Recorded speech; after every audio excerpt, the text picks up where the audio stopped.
আসসালামু আলাইকুম। আমি doctor Ashiqur Rahman Danny, sleep consultant Danny dental touch.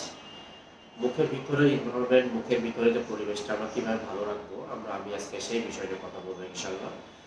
মুখের ভিতরে এনভায়রনমেন্টটা ভালো রাখার জন্য প্রথমত আমাদের রেগুলার ব্রাশ করতে হবে। রেগুলার আমরা সকালে খাবারের পরে, রাতে ঘুমানোর আগে আমরা ব্রাশ করবো ইনশাআল্লাহ।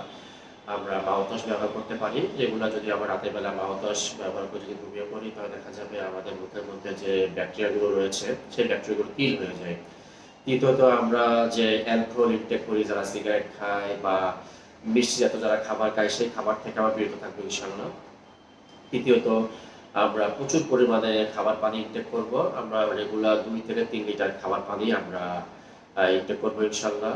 আমরা ক্যালসিয়াম জাতীয় যে খাবারগুলো রয়েছে, তারপর হচ্ছে আমাদের ভিটামিন সি জাতীয় যে খাবারগুলো রয়েছে, সেগুলো আমরা খেতে পারি ইনশাআল্লাহ। রেগুলার আমাদের খাবারের তালিকায় রাখতে পারি ইনশাআল্লাহ। আমাদের যে জিহ্বাটা রয়েছে টাং, আমরা যে টাংটা বা জিহ্বাটা রেগুলার আমরা পরিষ্কার রাখার চেষ্টা করব ইনশাআল্লাহ। এবং আমরা ৬ মাস পর, পর যদি আমরা ডেন্টাল চেকআপ করে নেই, ডেন্টাল সার্জনের কাছে গিয়ে যদি আমরা ডেন্টাল চেকআপ করে নেই, তাহলে আমাদের মুখের এনভায়রনমেন্টটা ইনশাআল্লাহ আমরা খুব ভালো রাখতে পারবো এবং সুস্থ রাখতে পারবো ইনশাআল্লাহ। আসসালামু আলাইকুম ওয়া রাহমাতুল্লাহ।